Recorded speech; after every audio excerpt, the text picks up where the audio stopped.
gravação da aula de hoje, não vai atrapalhar aqui o andamento da aula, porque eu estou gravando direto a página do slide. Então, vocês não vão aparecer, tá?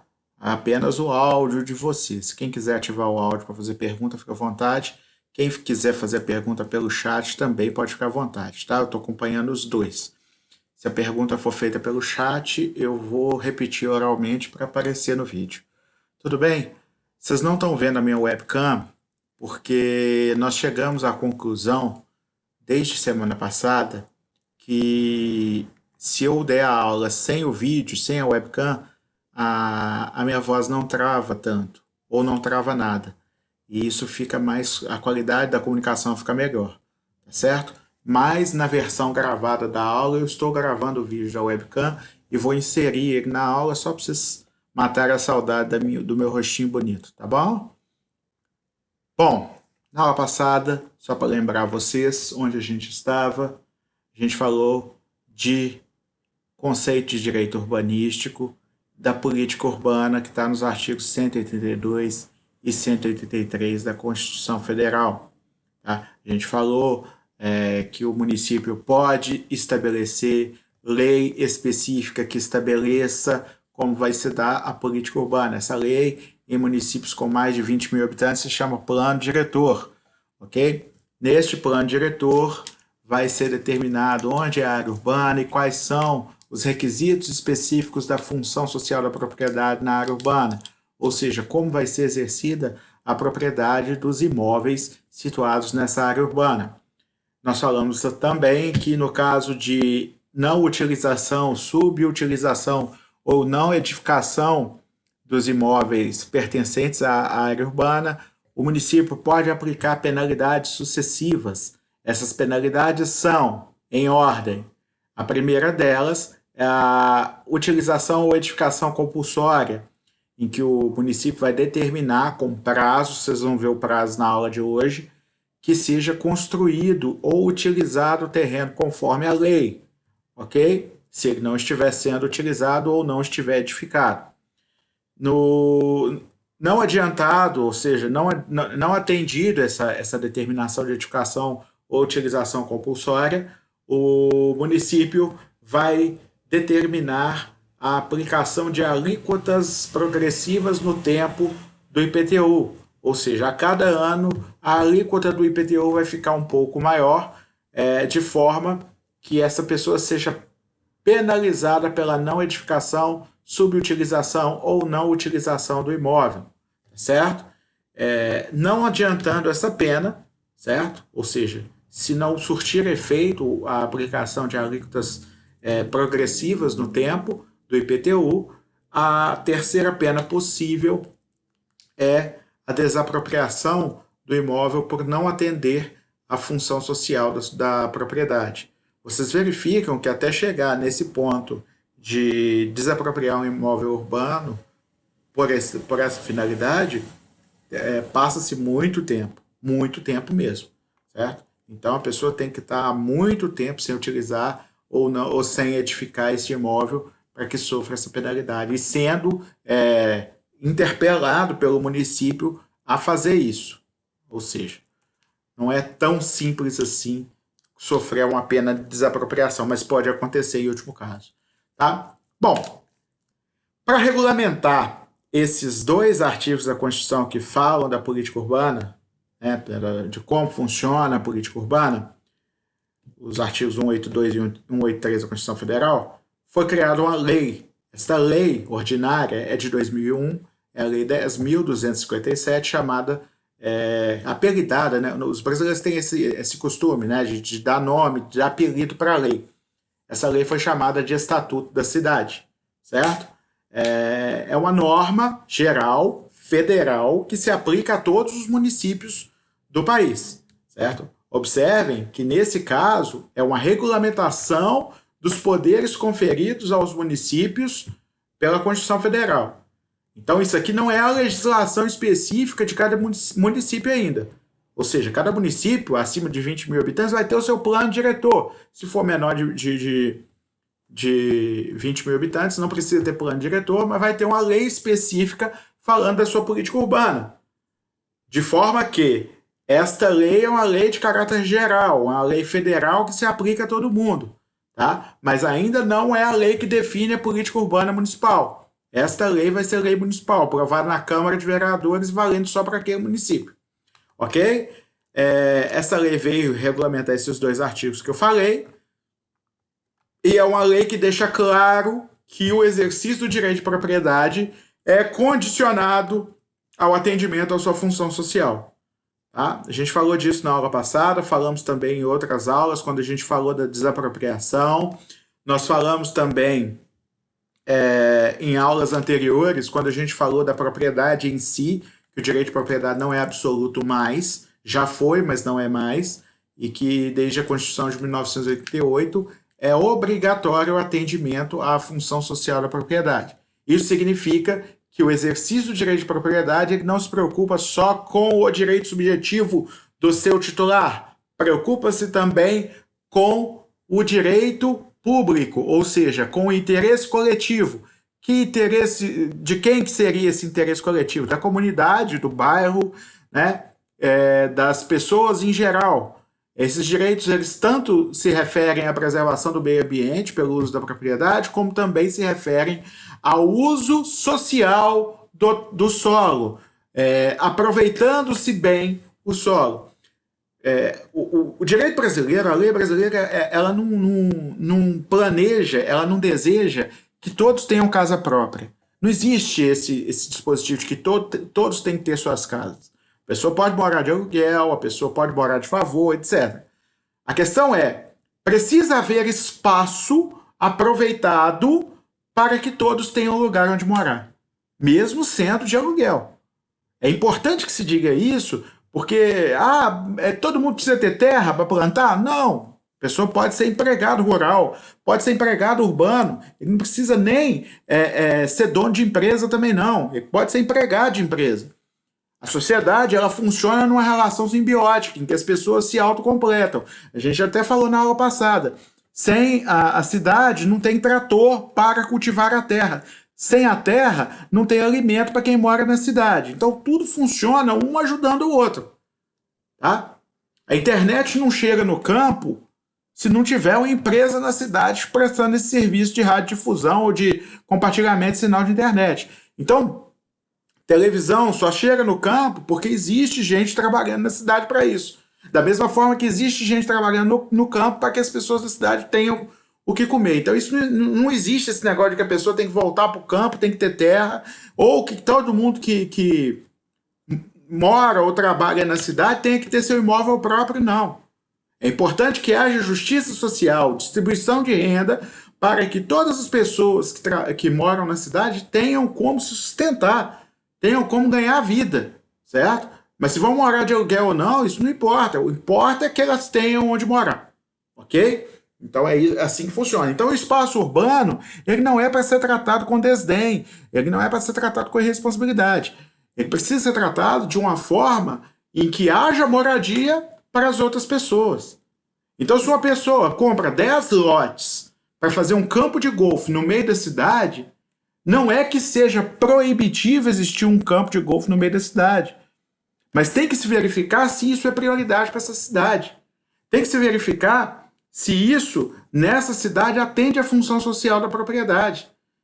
As pessoas estão tendo onde morar nessa cidade, a política urbana, a expansão urbana está acontecendo nessa cidade de forma que todos os que desejam morar nessa área urbana têm condição para isso? Ou o espaço está sendo mal aproveitado? Então tem que verificar essa situação, tá?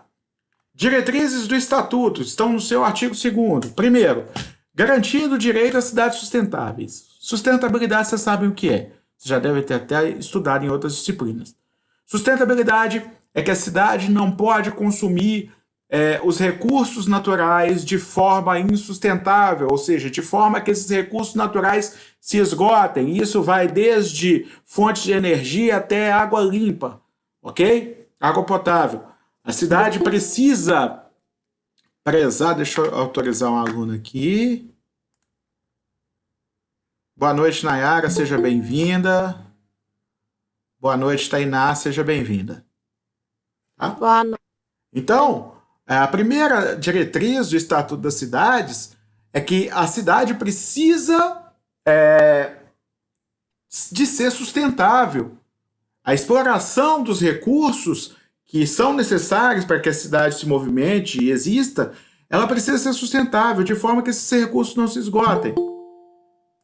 Então você precisa que essa cidade não consuma os recursos naturais de forma a vê-los esgotados. Então isso vai desde a poluição, vai desde o desmatamento, queimadas, etc., que precisam ser evitadas para preservar o meio ambiente, mas também vai ao correto aproveitamento do espaço, a correta distribuição das pessoas no território urbano, para não haver grande aglomeração em um lado e pequena aglomeração em outro. Então, tudo tem que girar em torno de uma noção de equilíbrio e sustentabilidade.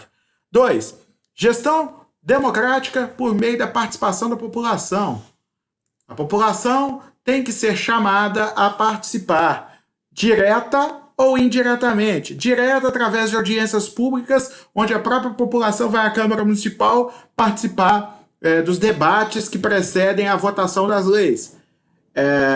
Indiretamente, elegendo seus representantes de acordo com a sua ideologia, a ideologia que cada cidadão defende, para que esses representantes o representem no exercício do jogo democrático, votando as leis de acordo com o que ele acredita, certo? Cooperação entre governos e iniciativa privada. Tem um exemplo muito recente em Patinga de cooperação entre iniciativa privada e governo. Vocês sabem, aquela WR construtora quer construir prédio para tudo quanto é lado, né? E o município exigiu algumas contrapartidas para evitar o decréscimo das condições de tráfego nos locais que eles constroem seus prédios. Então foram construídas diversas rotatórias para facilitar o tráfego urbano de veículos e de pessoas, para evitar que essa construção de edifícios onde vão trabalhar ou residir um número muito grande de pessoas não gere piora na qualidade de vida das pessoas que ali residem, ok? Então você pode exercer. Nós vamos falar dessa possibilidade em outra situação. Planejamento, desenvolvimento das cidades, da distribuição espacial da população e das atividades econômicas do município. Acabei de falar nisso, certo? O município tem que prezar, através do seu plano diretor ou da sua lei específica, pela correta distribuição da sua população, certo? Se vocês forem imaginar aqui em Patinga, você tem aqui a cidade nobre, que é repleta de prédios altos, e tem alguns bairros que sequer pode construir prédio, porque a associação de bairro arruma um escarcéu danado, porque acha que lá não pode ter prédio. Ah, mas vai piorar o nosso trânsito. Tá, peraí, mas o trânsito na cidade nobre já está uma porcaria. É preciso distribuir isso melhor. E é dever do município zelar pelos cidadãos da forma que melhor possa promover essa distribuição correta da população. E essa distribuição ela não deve ser privilegiando classes sociais, certo? Mantendo o distanciamento social, como ocorre em Patinga. Você sabe aqui em Patinga quais são os bairros nobres e os bairros pobres, certo? E muitas vezes o desenvolvimento do município ele privilegia a manutenção desse distanciamento social, né? Que as pessoas mais ricas fiquem nos bairros mais ricos e as pessoas mais pobres fiquem nos bairros mais pobres. Isso é uma coisa que data desde a construção da Uzi Minas, que iniciou essa construção de bairros. Né? Tinha o bairro Castelo, que era da chefia, tinha o Santa Mônica e o Areal, que era dos peões, tinha bairro dos técnicos, Bom Retiro, Bela Vista, e tinha técnicos mais graduados e engenheiros no bairro Cariú. E você percebe que essa divisão social ela acabou norteando o desenvolvimento da cidade, separando as pessoas por bairros, de acordo com sua classe social, o que não é, de uma certa forma, desejável. Ah, professor, mas isso existe em todas as cidades do Brasil. Sei que existe. Em todas as cidades, todas não, mas quase todas, né? O que não é desejável, ok?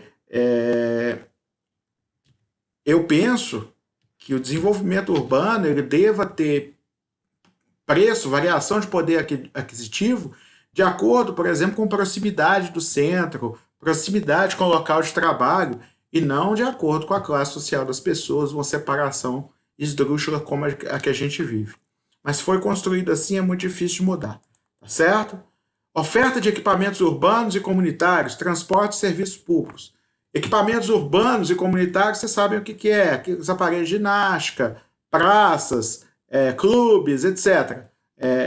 O município precisa repartir espacialmente falando, essas áreas de lazer, essas áreas de beleza, esses refrescos da paisagem urbana, de forma que isso seja um afresco para toda a população e não somente para determinada quantidade de habitantes. Da mesma forma, os serviços públicos e o transporte têm que ser pulverizado de acordo com a sua necessidade, ok?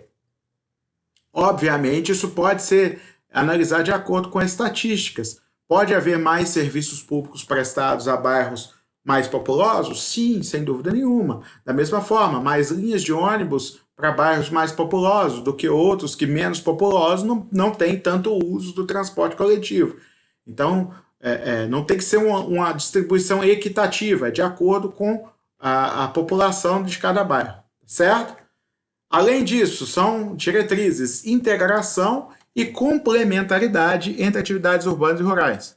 Como eu disse, existe um sistema simbiótico em que um alimenta o outro, né? Então você não pode privilegiar somente a atividade urbana em detrimento da atividade rural, e nem o contrário, porque uma depende da outra, certo? Adoção de padrões de produção e consumo de bens e serviços e de expansão urbana compatíveis com limites da sustentabilidade ambiental. As pessoas sempre questionam isso. Mas tinha que ter mais vaga de estacionamento. Por que não derruba essa mata para fazer mais vaga de estacionamento? Porque a ideia é que com o crescimento da sociedade, o uso de transporte individual seja desestimulado e o uso do transporte coletivo seja qualificado, melhorado e estimulado. Você vê que em países de primeiro mundo, pessoas ricas, não estou falando de pessoas pobres não, estou falando de pessoas ricas, que possuem automóvel, deixam o seu automóvel em casa e vão trabalhar em transporte coletivo. Por quê? Porque ambientalmente falando isso é melhor, porque a mobilidade é melhor, é mais fácil, não precisa estacionar, e assim sucessivamente. Aqui no Brasil, as pessoas querem logo comprar seu carro e preferem enfrentar engarrafamentos e dificuldades do que usar transporte coletivo. E o carro tem aqueles custos que todo mundo sabe, que é combustível, além disso você tem que contratar um seguro, além disso você tem que pagar impostos, e tudo isso se agrega ao valor do carro. Mesmo assim a pessoa quer ter o conforto do teu carro, o que não tem problema nenhum, o que não é problema. Agora, as pessoas precisam entender que as pessoas saírem de casa, cada um com um carro, isso fica insustentável para o meio ambiente. Da mesma forma que você não pode eliminar áreas verdes para a construção de imóveis, simplesmente porque precisa de espaço para as pessoas residirem. O crescimento vertical, às vezes, ele pode prejudicar algumas coisas, como tráfego urbano ou como rede de esgoto, essas coisas, mas muitas vezes ele é necessário para evitar a degradação de áreas verdes, que são necessárias para a sustentabilidade ambiental do município. Existe gente muito mais inteligente do que eu e do que vocês, do que todos nós, que diz que daqui a 50 anos vai ser impossível viver nesse planeta da forma se a gente não frear esse desenvolvimento. Daqui a 20 anos, os idosos vão estar morrendo com ondas fortíssimas de calor. Então, se a gente não tomar medidas urgentemente para ontem, certo? Para resolver essa questão, daqui a 20, 30 anos nós podemos não ter o que defender mais. Vocês veem, recentemente começou a temporada de queimadas, né? Foi no meio do ano passado que teve aquela briga toda com o presidente da França questionando a atuação do governo brasileiro, o governo brasileiro falando que a mulher do outro é feia, e tudo isso girando enquanto a Amazônia tinha os maiores índices de queimadas da história. Esse ano a gente está chegando nisso de novo, com menos fiscalização, porque toda fiscalização vai ficar comprometida por causa da pandemia de coronavírus. Então é necessário que as pessoas entendam que a proteção ambiental é para ontem. Não pode ficar para amanhã nem para depois. É para ontem. Tá? Daqui a 50 anos pode se tornar impossível viver nesse planeta. O planeta se recupera 100 anos depois que a humanidade foi extinta. Não quer dizer que nós vamos acabar com o planeta, não. Mas o clima pode nos extinguir, eliminar a raça humana, ou pelo menos reduzir a população em níveis gigantes. Hoje são 8 bilhões. Dizem que antes de começar a cair, vai subir muito ainda, pelo menos mais uns 50%. Aí vocês imaginam um planeta onde as pessoas já passam fome com 12, 13, 15 bilhões de habitantes, antes de começar a cair. Certo? E as pessoas, elas precisam pensar nisso até na hora de ter filhos ou não. Planejamento familiar, no máximo 2 filhos. Isso é uma coisa a se pensar, certo? Porque a população aumentando, aumenta a necessidade de área agricultável para matar a fome desse povo, certo? E principalmente a pecuária é muito nociva ao meio ambiente. Não quer dizer que eu queira que vocês parem de comer carne, não, eu como carne. Estou falando disso, estou falando que o consumo consciente, certo? A pessoa entender que não precisa consumir todos os dias, que ela pode utilizar um tipo de carne que consome menos espaço, como a de frango ou a de peixe, e alternar com o consumo de carne bovina, porque aí vai ter necessidade de produção de menos carne bovina. Tanto o preço deve diminuir, que já está caro, quanto a produção deve frear um pouco. E freando essa produção, você favorece o meio ambiente. Tá? Ou pelo menos não permitindo que ela aumente. Estou falando isso como esquerdopata ambientalista, não. Estou falando porque é coisa real. Né? Ouçam palestras de cientistas e biólogos ambientalistas sérios, tá? Que não querem causar alarde, pelo contrário, eles estão preocupados de verdade. Ok? Justa distribuição dos benefícios e ônus decorrentes do processo de urbanização. Existem coisas boas na urbanização e coisas ruins na urbanização. Outro dia eu fui estacionar no centro, tinha um guarda guinchando o carro de uma pessoa. Aí eu fui lá conversar com o guarda, né? Não tinha nada para fazer, fui lá conversar com o guarda. Já tem tempo, tá? Foi antes de quarentena. E eu falei, mas é necessário? Assim, o cara às vezes gostou aí para fazer uma coisa rapidinho, já vai sair. Ele falou, olha, lê a lei. Eu falei, mas o senhor há de convir comigo que está escasseando, né? Não tem espaço para estacionamento aqui no centro. E a falta de espaço para estacionamento faz com que às vezes a pessoa precise resolver um problema urgente e tenha que parar em qualquer lugar. Aí o guarda falou comigo e tem razão. São ônus da urbanização. Todos querem ter carro, eles vão ter que conviver com a diminuição do espaço. Né? Então as pessoas precisam ter consciência dos ônus e dos bônus. Qual que é o bônus da urbanização? Mais hospitais, mais escolas, mais prédios bonitos, mais conforto, melhor qualidade de internet, estradas ou ruas mais largas e asfaltadas, onde você pode andar com seu carro. Tudo isso é bônus. Quais são os ônus? Degradação ambiental, rede de esgoto que precisa ser maior, tratamento de esgoto que precisa ter, senão você ferra com o meio ambiente. Tudo isso você precisa arcar de forma igualitária, de forma com que todos se responsabilizem de forma igual. Ok? Todo mundo está me ouvindo?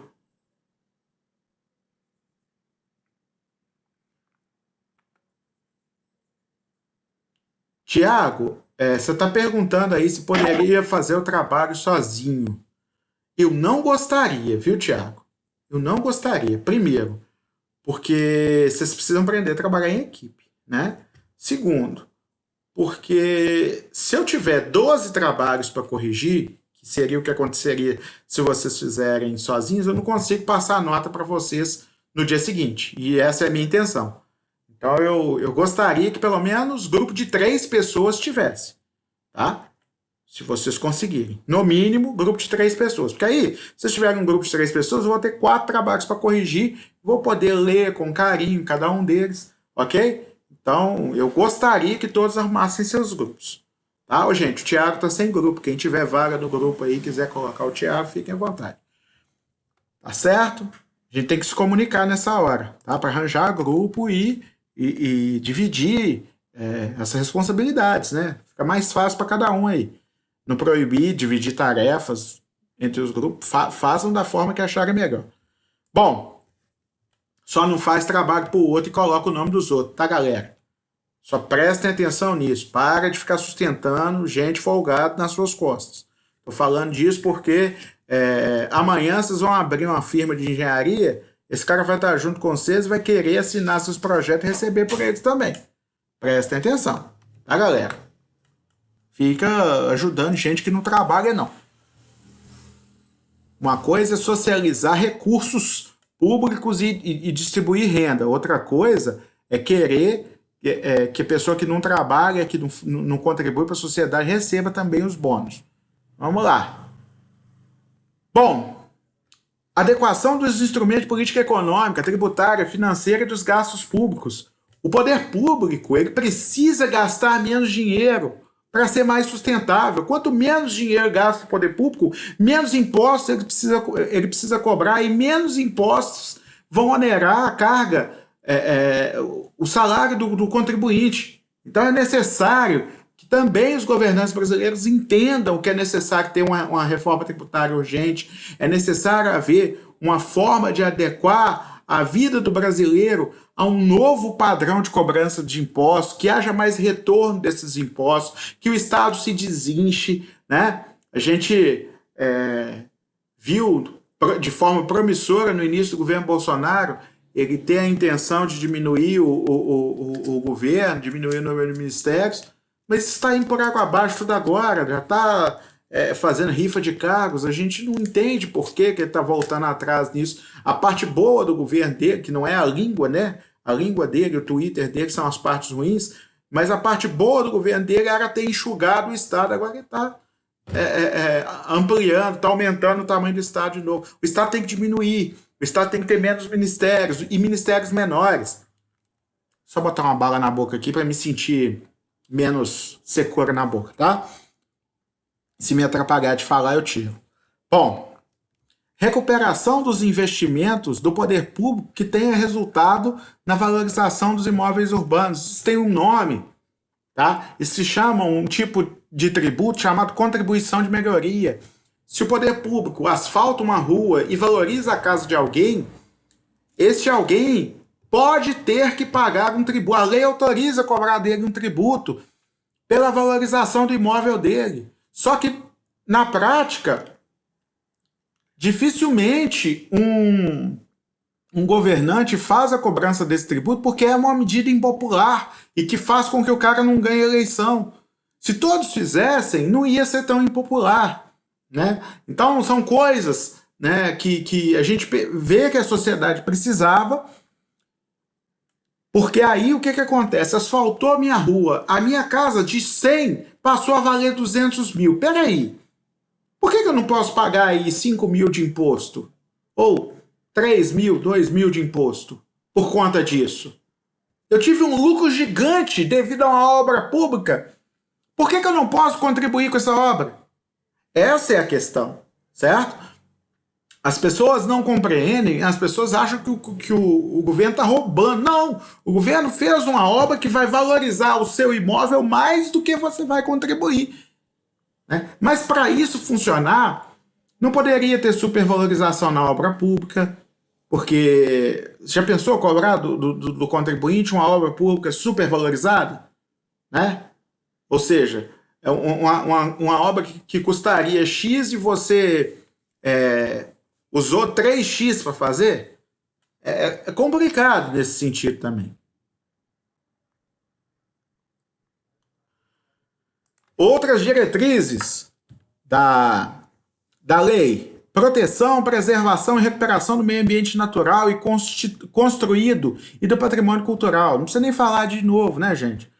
Meio ambiente natural e construído e do patrimônio cultural. Manter a cidade, primeiro, verde, né, com um meio ambiente sustentável, e tentar manter também a cultura do povo, né? A audiência do poder público municipal. Você vai manter o povo vai ser ouvido, né? O poder público vai manter o povo falante, o povo participativo, né? Regularização fundiária e urbanização de áreas ocupadas por população de baixa renda, essas invasões aí, isso precisa ser regularizado. Ah, mas você vai privilegiar um cara que invadiu. Pelo amor de Deus. Aquela área, muitas vezes, estava ali ociosa. As pessoas foram lá, realmente invadiram. Não deveriam ter invadido, mas invadiram. Se são pessoas que não têm onde morar e invadiram, o que o município pode fazer de imediato? De cara, já pode cobrar IPTU, mesmo se não fizer a regularização fundiária, tá? Porque o IPTU, ele incide sobre a posse também. E se o município conceder a escritura e o registro para esse cara, fizer a regularização fundiária, além do IPTU, o município ainda recebe o ITBI se o cara vender. Então, a regularização fundiária gera dinheiro, gera valor para o município. Só não faz quem não quer, certo? Teve uma época que quase nenhum imóvel de Paba tinha escritura. Agora quase todos estão tendo, certo? Essa gestão lá no município de Paba fez a regularização fundiária de uma forma ostensiva e praticamente todos os imóveis estão recebendo sua escritura e seu registro no cartório de registro de imóveis. Isso enriquece a população, porque um imóvel com escritura vale o dobro, certo? Então, do nada, o cara passa a vender o imóvel dele pelo dobro do preço. Porque não tem mais risco, os riscos inerentes à posse não são os mesmos riscos inerentes à propriedade. Simplificação da legislação de parcelamento, uso e ocupação do solo e das normas edilícias. Menos burocracia. Né? Simplificar a norma não é desregulamentalizar. Tá? A desregulamentarização é prejudicial. Porém, a simplificação dos regulamentos ela é benéfica, porque as normas ficam mais fáceis de ser cumpridas, a pessoa consegue esse cumprir das normas de forma mais fácil e acaba que mais gente cumpre a norma em vez de deixar de cumprir. Ok? Isonomia de condições para agentes públicos e privados na promoção de empreendimentos e atividades relativos ao processo de urbanização e atendimento do interesse social. Lembra que eu falei no início dessa aula sobre aquelas rotatórias que estavam sendo construídas? Né? Uniformização de interesses público e privado. Existem obras que podem melhorar o tráfego, diminuir os engarrafamentos, o acesso aos bairros, etc. O município poderia fazer essas obras, mas ele também pode transferir essa responsabilidade para a iniciativa privada, já que a iniciativa privada quer construir acima da taxa de ocupação daquele local. Ok? Continuando, coisas agora que o Estatuto busca evitar. Pessoal, se tiver dúvida, me liga o microfone e faz pergunta, tá? Todo mundo prestando atenção no que eu estou falando?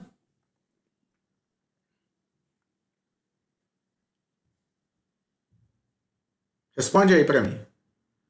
Perfeito. Que bom. Bom, continuando então.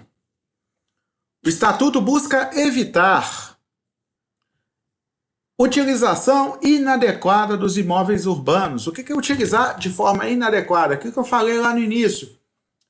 Não utilização, subutilização ou não edificação de imóvel urbano. O, o solo urbano, ele é escasso e precioso, de forma que a sua subutilização, não utilização ou não edificação prejudica toda a sociedade. Ele não só torna um lote a menos para a pessoa poder optar por morar, como também, a bala está me atrapalhando, como também torna os outros imóveis mais caros. Porque se tem 2 imóveis para você escolher, você sabe que com o aumento da oferta, mantida a demanda, tende o preço a cair. Então, com a escassez de imóveis oferecidos, o preço tende a subir. Isso só favorece quem tem mais de um imóvel, porque quem tem um só não quer vender, quer morar ali, certo? E se vender, vai comprar outro, igual ou melhor um pouco, tá? Então ele não está usando o imóvel para especular. Você, quando você favorece a escassez de imóveis, você só está beneficiando quem tem vários. Quem tem nenhum ou quem tem um só não está se beneficiando disso. Tá certo? Então é importante que se saiba disso. Proximidade de usos incompatíveis ou inconvenientes. Lá no início eu acho que eu falei isso com vocês, quando eu comecei a falar de direito de vizinhança. Existem áreas industriais, existem áreas comerciais, existem áreas residenciais. Se a instalação de uma indústria num bairro residencial é inconveniente ou incompatível, você deve evitar, certo? Você deve evitar a proximidade de propriedades incompatíveis com as outras. Mas essas propriedades devem existir em outro lugar, né? Então você tem que regulamentar isso, evitando a proximidade de usos incompatíveis. C. O parcelamento do solo, a edificação ou uso excessivos ou inadequados à estrutura urbana. Você sabe que se você começar a construir prédios altíssimos em cada local, em cada bairro, este bairro vai se tornar rede de esgoto insuficiente, ruas e avenidas insuficientes para o tráfego de veículos, praças de lazer insuficientes, posto de saúde insuficiente. Então, se tem áreas que são pouco ocupadas, você deve privilegiar o direcionamento de novos habitantes para essas áreas e não para aumentar mais a população de bairros já muito populosos. Ok? E quando você tem um bairro populoso demais, você aumenta a quantidade de problemas sociais. Por exemplo, quem mora aqui em Patinga, sabe, Betânia e o Canaã são bairros muito populosos, estão liderando a lista de casos do coronavírus. Então isso é muito significativo, no sentido de que a população em excesso no bairro não é motivo de orgulho para aquele bairro, porque aquilo ali gera um monte de problemas sociais, incluindo empobrecimento da população. Ok? Bom, instalação de empreendimentos ou atividades que possam funcionar como polos geradores de tráfego. Você sabe que determinado bairro tem vias pequenas e que não pode criar ali um empreendimento que vai gerar um excesso de tráfego sem antes adequar essas vias, né? Retenção especulativa de imóvel urbano. O que é? Você comprar um imóvel só para ganhar dinheiro. Você compra um imóvel barato enquanto tem muito, fica guardando esse imóvel indefinidamente até as outras pessoas já terem construído e ficar escasso o imóvel, e aí tenta vender ele bem mais caro. Você está tentando ganhar dinheiro sem produzir nada. Não estou falando que é ilegal ganhar dinheiro dessa forma, mas você deve evitar esse tipo de atividade, porque isso prejudica a comunidade como um todo, tá? O cara comprou um lote por 100 mil e está querendo vender por 300 mil, sendo que a inflação nesse período foi de 30%. Ele está querendo 300% de ganho, 200% de ganho, numa inflação de 30%. Está querendo se enriquecer, certo? Quando, na verdade, isso é uma forma, não vou dizer ilegal nem ilegítima de ganhar dinheiro, mas é uma forma que é nociva a toda a população. Por quê? Porque a pessoa está rareando o número de imóveis, certo? Isso favorece o aumento das casas populares, por exemplo, o preço dos imóveis. Você quer comprar um apartamento por 150 mil, você não acha mais. Você não acha mais nem por 200 mil.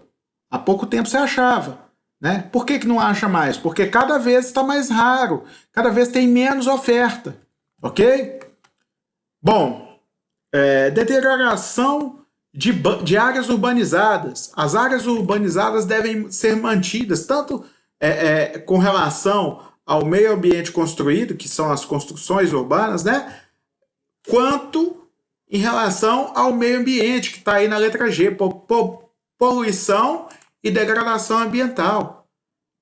Você sabe que quanto mais estraga, mais dinheiro é necessário para recuperar. E esse dinheiro deixa-se de aplicar em áreas que são necessárias à população. Por isso que o Estatuto visa evitar esse tipo de atividade. Bom, vamos falar então dos instrumentos que podem ser utilizados pelo poder público. Tá? Só um instantinho aqui para eu ver um negócio.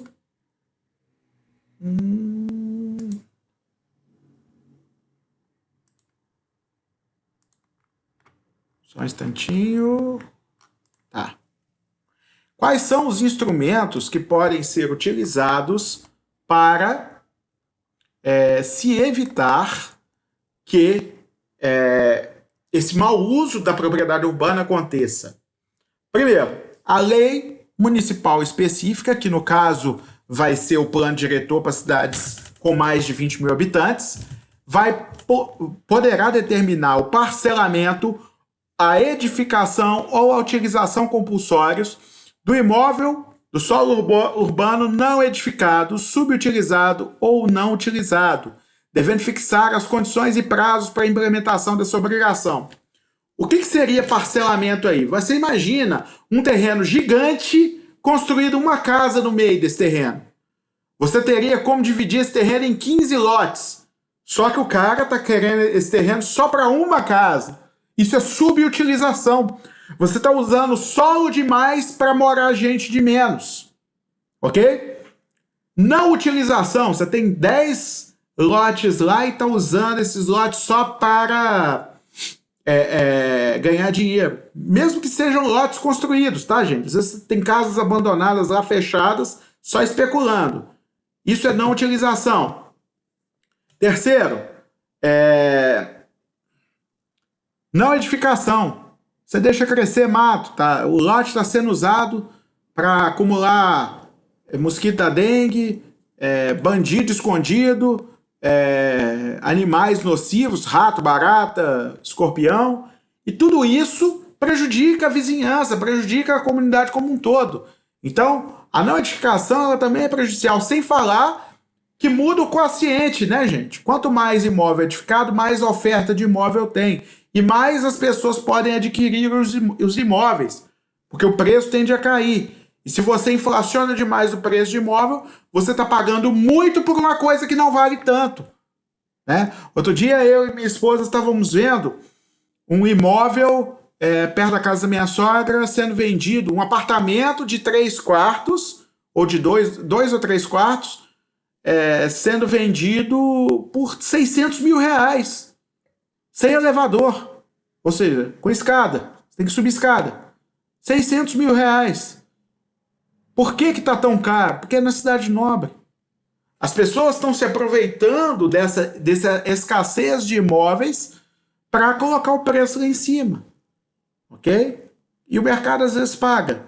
E esse fato do mercado pagar significa o seguinte: a pessoa que tem um imóvel semelhante no mesmo bairro não vai querer vender por 300, vai querer vender por 600.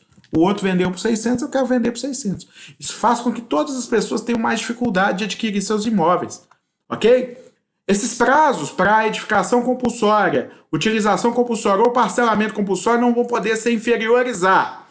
Aí pra vocês entenderem que o prazo não é aquele negócio que você vai ter que construir de hoje para amanhã, não. 1 ano a partir da notificação para protocolar o projeto no órgão municipal. Então, você tem 1 ano só para elaborar o projeto de edificação, parcelamento ou utilização compulsória. Ok? Então você já vê que é 365 dias, um ano. Só a partir do dia que você foi notificado. Já está sem usar um tempão, ok? Já está podendo juntar dinheiro aí para construir um tempão. Mas aí o município percebeu, na fiscalização ele percebeu, ele te notificou. Você tem um ano para protocolar o projeto. Depois que foi aprovado o seu projeto, 2 anos para iniciar a obra. Você vê que você vai ter aí no mínimo 3 anos, no mínimo, se o projeto for aprovado rapidinho, você vai ter no mínimo 3 anos para começar a obra. Não é 3 anos para concluir a construção, no mínimo 3 anos para começar a obra. Ok? Então, os prazos são mais do que suficientes. A partir do momento que você não cumpre esses prazos, o município pode aplicar a alíquota progressiva de IPTU, aumentar o seu imposto para te desestimular a ficar com aquele imóvel. Tá? Então aí vai aumentando de acordo com as normas estabelecidas no plano diretor, pelo número de anos, tá? Pelo número de anos, você vai aumentar de acordo com a lei, e a alíquota máxima e mínima também vai ser obedecida.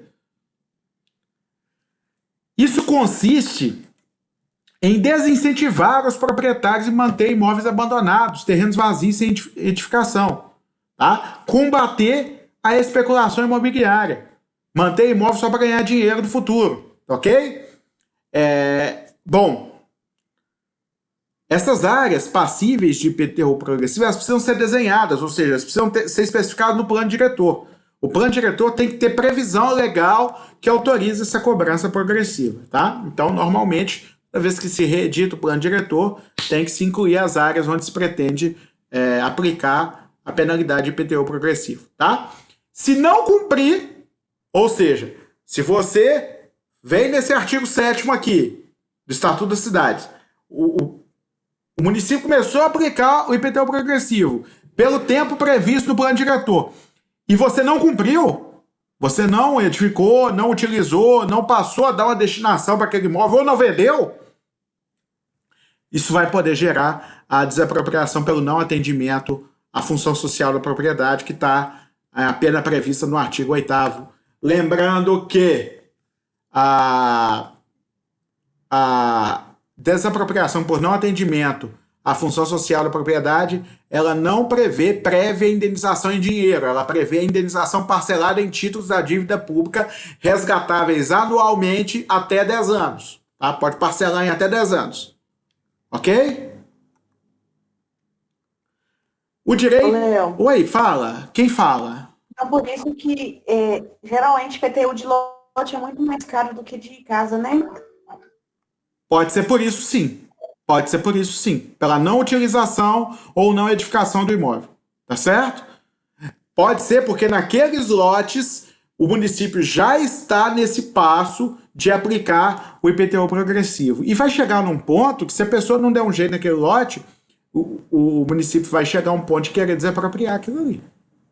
Pode desapropriar. Não, mas na verdade, assim, todos os IPTUs de Ipatinga, lote vazio é mais caro do que casa. Porque o plano diretor já deve prever essa diferença para estimular a construção. Ah, sim. É porque tem gente que fala porque, assim, o IPTU é sobre área construída. Não tem inteiro. Pois é, mas aí pode aumentar ainda mais com o tempo. Se a pessoa é notificado a construir e não constrói. Tá certo? Eu não tenho conhecimento se aqui o município faz esse tipo de coisa, mas pode vir a fazer, principalmente municípios que tenham pouca área útil. Tá? O município já está superpopuloso, precisa de construção de casas, de residências, e o povo está especulando. Aí é possível que se faça. Bom, os artigos 25 a 27 do Estatuto da Cidade falam do direito de preempção, tá? Que tem o objetivo de facilitar a aquisição de áreas para a realização de projetos de interesse público, inclusive a implantação de áreas de proteção ambiental e áreas verdes. Preempção significa direito de preferência, significa o seguinte: eu estou vendendo meu imóvel, tá? Estou vendendo. O município tem interesse em comprar esse imóvel. O município tem o direito de cobrir a oferta da pessoa que vai me pagar e comprar este imóvel. tá? Se houver lei autorizadora, certo? Então, lógico, vai depender de procedimento administrativo prévio, vai depender da... Mas não precisa ir para o lado da desapropriação. Eu já estou querendo vender meu imóvel. Tem uma pessoa interessada em pagar, sei lá, 500 mil da minha casa, no meu imóvel. O município tem interesse em adquirir uma casa naquele local para construir uma creche, ok? A minha casa atende aos requisitos, tem o número de quartos necessário, etc. E aí, o município pode fazer a oferta equivalente e ter preferência no direito de compra para implemento de projetos públicos, tá? Outorga onerosa do direito de construir. Isso é o que eu falei com relação às rotatórias, tá? Existe um coeficiente de aproveitamento que é determinado em lei municipal, que significa um coeficiente de aproveitamento que é calculado pela área edificável sobre a área do terreno, certo? Para se determinar quantas pessoas podem existir naquela área, ok? Só que existem empreendimentos, normalmente empreendimentos privados, que vão ultrapassar esse coeficiente de aproveitamento daquela área. Exemplo que eu dei, os prédios da WR, que são aqueles edifícios bem altos, né? Isso prejudica, de certa forma, a comunidade como um todo. Vocês veem que quando eles construíram ali no Bom Retiro, tiveram que fazer aquela rotatória perto do sindicato, né? Eles fizeram um prédio ali na Fernando Noronha e precisaram fazer a rotatória perto do sindicato. Fizeram um prédio na Cidade Nova, precisaram fazer aquela rotatória ali perto do McDonald's. Tudo isso foi outorga onerosa do direito de construir. O município falou, olha, tudo bem, você pode construir, só que você vai ter que fazer uma contrapartida, tá? Essa contrapartida vai ser prestada por você, nós estamos ampliando o coeficiente de aproveitamento aí para você, para que você tenha que construir em benefício da comunidade nesse local, tá? O que é a operação urbana consorciada? Está nos artigos 32 a 34 do Estatuto. É como se fosse um mutirão, união de forças entre municípios e particulares, iniciativa privada, para a construção de empreendimentos de interesse social, tá? Interesse público. Então você tem ali a possibilidade de unir forças da iniciativa privada com o poder público para possibilitar a construção mais rápida de empreendimentos de interesse da sociedade. E aí você pode ampliar isso para melhorias sociais, valorização ambiental, transformações urbanísticas e culturais, etc. É como se fosse um consórcio entre iniciativa privada e poder público para essa finalidade, ok? Você vai pegar os moradores e proprietários e junto, né, com a coordenação do poder público, empreender esses esforços dessas pessoas para melhorar a vida de todo mundo. É como se fosse um mutirão. Estudo de impacto de vizinhança, EIA, EIV. É diferente do EIA, tá? Estudo de impacto ambiental. O estudo de impacto de vizinhança visa estudar qual que vai ser o impacto daquele empreendimento que está sendo construído para aquela vizinhança, ok? Será que vai criar aquilo que o direito de vizinhança busca evitar, que é o uso abusivo da propriedade, de forma a gerar transtorno, incômodo para os vizinhos, né? Será que você, construindo esse empreendimento, vai gerar para os seus vizinhos um transtorno?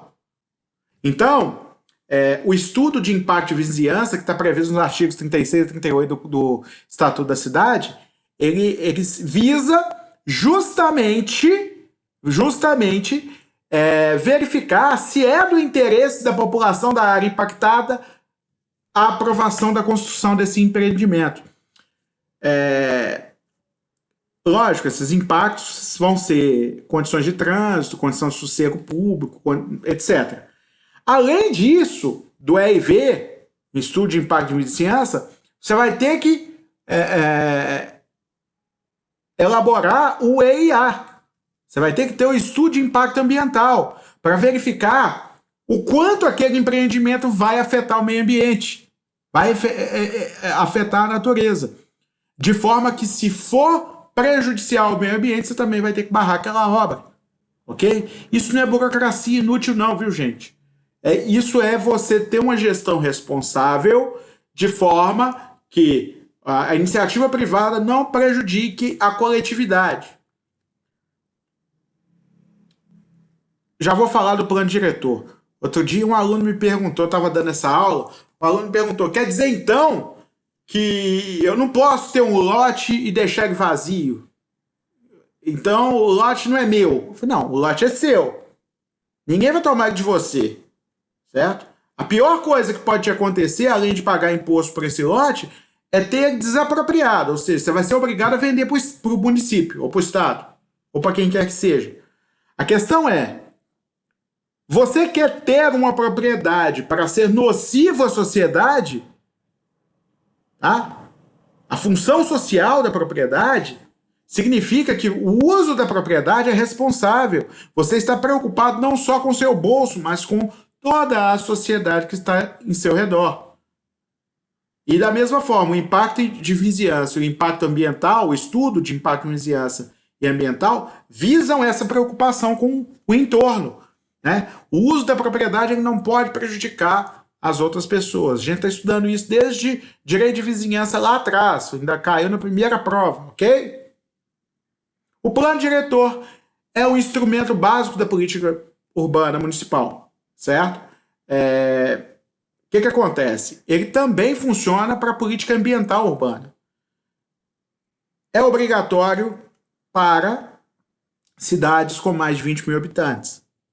Tá? Sendo facultativo para cidades com menos habitantes do que isso.